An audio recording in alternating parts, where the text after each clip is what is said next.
Good morning friend. Friend, आज है 27 जुलाई 2023 और जानेंगे आज के इस डेट से संबंधित दैनिक रोजगार समाचार को। दोस्तों, आज के इस वीडियो में हम कवर करने वाले हैं उन महत्वपूर्ण बिंदुओं को, उन महत्वपूर्ण न्यूज़ को जो आप सभी एस्पिरेंट के लिए, आप सभी कॉम्पिटिटिव एग्जाम तैयारी करने वाले स्टूडेंट के लिए बेहद ज़रूरी है। तो अंत तक इस वीडियो के साथ में बने रहिए। तो चलिए, बिना वक्त गवाए अब स्टार्ट करते हैं आज का अपना ये वीडियो। दोस्तों, पहली हमारी न्यूज़ है कि 2,998 पदों पर पटवारी भर्ती के लिए राजस्व विभाग को एक प्रस्ताव भेजा गया है। अब यहाँ पे पटवारी भर्ती सुनते ही हमारे मन में धक धक क्यों होती है। अभी हाल ही में दोस्तों, कुछ दिन पहले एक ही सरनेम एक ही जिला एमपी पटवारी भर्ती में 23 कैंडिडेट के सिलेक्शन से उठे थे काफ़ी सारे सवाल। ये एक बहुत बड़ा घोटाला था। जी हाँ, जैसे आपका व्यापम घोटाला था एमपी के अंदर, तो वैसे ही अभी हाल ही में एक स्कैम हुआ है एमपी पटवारी पोस्ट को लेकर के। जी हाँ, एक ही ज़िले से एक ही सरनेम वाले 23 कैंडिडेट लगातार सेलेक्ट हो गए। तो इसको लेकर के काफ़ी सारी न्यूज़ आपने अगर कवर नहीं करी है तो इस न्यूज़ को जरूर देखिएगा। बाकी इससे आपको डीमोटिवेट नहीं होना है, ध्यान रखिएगा। देखिए, करप्शन इंडिया में डे बाय डे बढ़ रहा है, ये तो आप भी अच्छे से जानते हैं और हम भी बखूबी जानते हैं। तो इसको लेकर के आने वाले समय में कौन से कदम उठाएगी सरकार, वो बताएगा वक्त। लेकिन दोस्तों, आपको इससे संबंधित जानकारी भी ध्यान रखनी है कि अगर आपके साथ गलत होता है तो आपको आवाज़ उठानी चाहिए। ऐसा नहीं कि मैनू की, ऐसा नहीं होना चाहिए। ठीक है, आज उनके साथ हुआ है, कल आपके साथ हो सकता है। तो नाइंसाफ़ी दोस्तों लगातार ये होती रही है और ये एमपी पटवारी में बहुत ज़्यादा ये देखा जाता है। बाकी ज़्यादा टिकट टिप्पणी यहाँ पे करेंगे नहीं। बाकी अब देखिएगा लल्लन टॉप यूट्यूब चैनल, वहाँ पे इस न्यूज़ को बहुत ही अधिक तरीके से कवर किया गया है। जो कैंडिडेट सेलेक्टेड हुए हैं उनका भी इंटरव्यू लिया गया, उनसे बेसिक क्वेश्चन भी नहीं बन पा रहे हैं। तो कहीं ना कहीं दाल में काला या फिर पूरी दाल ही काली हो सकती है। सो गाइस, अगर हम बात करते हैं इस न्यूज़ की तरफ, तो इनमें से 2,588 नॉन टीएसपी तथा 400 पद टीएसपी क्षेत्र के लिए है और 1907 पटवारियों के रक्त में जो पद हैं वो दोस्तों रिक्त हैं, खाली हैं। जबकि इस वर्ष के बजट घोषणा के अनुसार 26 जिलों के 1,035 पटवारी सर्किलों में 1,035 पटवारियों के नव सर्जित पद अभी बनने हैं। 28 नवीन तहसीलों में 56 नवीन पटवारियों के पद में सर्जित किए गए हैं और राजस्व विभाग से वित्तीय एवं प्रशासनिक स्वीकृति के बाद इसे राज्य कर्मचारी आयोग को भेजा जाएगा। उल्लेखनीय है कि इसमें पूर्व वर्ष 2019 और 20 में 5,448 पदों पर पटवारी भर्ती हुई थी। उसके बाद कोई वैकेंसी नहीं आई है और राज्य में वर्तमान में कुल 12,468 पटवारियों के पद क्या इस समय स्वीकृत हैं। और नए पदों पर भर्ती होने से पटवारियों की कैडर स्ट्रेंथ में भी क्या होगी, बढ़ोतरी होगी। और जयपुर में 54 पद है, वहीं सबसे अधिक भीलवाड़ा में 159 पद खाली हैं। चलिए दोस्तों, अगर हम बात करेंगे, नेक्स्ट हमारी न्यूज़ है कि रोडवेज निगम में 9 साल बाद 5,200 पदों पर होगी भर्ती। दोस्तों, ये बम्पर वैकेंसी है रोडवेज निगम के अंतर्गत और अगस्त तक इसकी प्रक्रिया संभव हो जाएगी।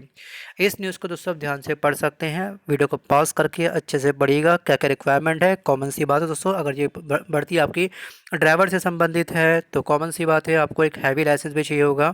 सो यहाँ पर आप ध्यान से पढ़ सकते हैं। चलिए दोस्तों, अगली हमारी जो न्यूज़ है वो न्यूज़ है कि 3578 कांस्टेबलों की भर्ती परीक्षा से पहले फिजिकल। राजस्थान पुलिस में 3,578 कांस्टेबल की भर्ती की जाएगी और रिक्त पदों की गणना के बाद में पुलिस मुख्यालय ने गत सप्ताह प्रस्ताव सरकार को भेज दिया और इस भर्ती में पहली बार लिखित परीक्षा से पहले फिजिकल होगा। फिजिकल में बच्चा कैपेबल हुआ तो उसका रिटर्न एग्ज़ाम होगा। ये पहली बार ऐसा हो रहा है। और इसके अलावा दोस्तों को ध्यान रखना है कि फिंगरप्रिंट के साथ में आइरिस स्कैन भी होगा। फिंगरप्रिंट तो होगा साथ में आपका आइरिस स्कैन भी होगा। तो यहाँ पर कुछ भी गड़बड़ी होने की संभावना बिल्कुल भी नहीं है। अगर हम बात करें दोस्तों कि जुलाई में ही चयन बोर्ड 4 भर्तियां निकालेगा, 4,861 पद भरेगा। तो राजस्थान कर्मचारी चयन बोर्ड जुलाई में 4 बड़ी भर्तियां निकालने की तैयारी में है। और किस पद पर कितनी वैकेंसी निकलने वाली है, परीक्षा तिथि क्या रहेगी, यहाँ पे आपको डिटेल में समझाया गया है। इसको भी आप दोस्तों पढ़ सकते हो। इसके अलावा दोस्तों की नेक्स्ट न्यूज़ है कि भारतीय ज्ञान परंपरा जानने वाले शिक्षकों को ही मिलेगा प्रमोशन। जी हाँ, ये बिल्कुल सही है, क्योंकि आप बहुत सारे दोस्तों यूट्यूब पर वीडियो देखते होंगे कि टीचर बने पड़े हैं सरकारी टीचर, लेकिन उनको ये नहीं पता कि राष्ट्रगान में और राष्ट्रगीत में क्या फ़र्क होता है। सोचिए, इतनी बड़ी बात। पूछते हैं उनसे कि हम लोग भैया राष्ट्रीय गान बताओ, तो बोलते हैं राष्ट्रीय गीत सुना देते हैं, उसमें भी शब्दों में काफ़ी हेर फेर करते हैं। दोस्तों, क्या आपको मालूम है अगर आप कॉम्पिटिटिव एग्जाम की तैयारी कर रहे हैं, जॉब की तैयारी कर रहे हैं, तो राष्ट्रगान है क्या? क्या मुझे आप लोग थोड़ा सा राष्ट्रगान लिख के टाइप करके भेजोगे? हम भी देखें आपके अंदर कितना ज्ञान है। हम दूसरे पे कमी निकालते हैं कि अब हम लोग क्या इतने सिक्योर हैं, क्या हमको नॉलेज है? दोस्तों, टीचर को कम से कम बेसिक जानकारी पता होनी चाहिए, खास तौर पे भारत के बारे में। ठीक है, तो यहाँ पे दोस्तों बात करेंगे राष्ट्रगान क्या होता है, जनगण मन होता है, ये आपको बताना चाहिए। रचयिता कौन है इसके? गुरु रविन्द्रनाथ टैगोर जी हैं। 20 सेकंड इसके लिए स्टार्टिंग और अंतिम पंक्ति के लिए निर्धारित किया गया है और इसे गाने में कुल 52 सेकंड का समय लगता है। अगर हम बात करेंगे इसमें कुल कितने पद हैं, कितनी पंक्तियां हैं, तो जल्दी से आप मुझे कमेंट करिए। ये क्वेश्चन इस एग्जाम में पूछा गया है। सो गाइज, जो हमारा ये राष्ट्रगान है इसमें कुल 5 पद होते हैं और इसमें कुल पंक्तियां होती हैं 13। कितनी होती हैं? 13। कभी कभी दोस्तों कुछ वीडियो ऐसे भी शेयर हुए थे जहाँ पे एक टीचर से पूछा गया था कि तो ध्वज की लंबाई और चौड़ाई का अनुपात है वो कितना है।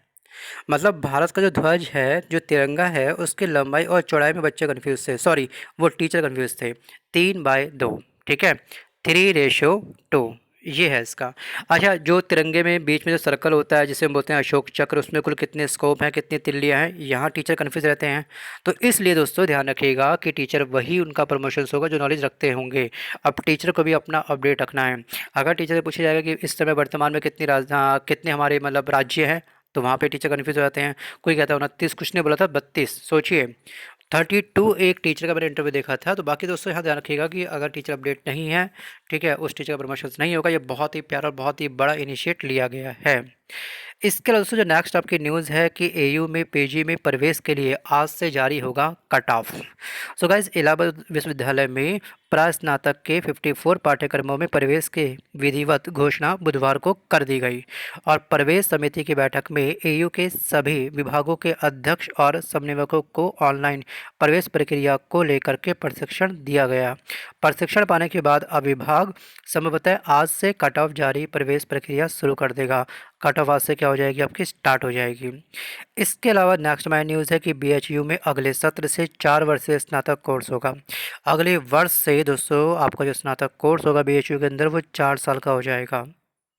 इसके पीछे दोस्तों इस साल हुई नई शिक्षा नीति कार्यान्वयन समिति का पुनर्गठन, और यहाँ पे हम लोग देखें दोस्तों कि यहाँ पर 2 डिप्लोमा कोर्सों की भी यहाँ पे क्या होगी, शुरुआत की जाएगी और 9 स्नातकोत्तर पाठ्यक्रम आरंभ किए जाएंगे।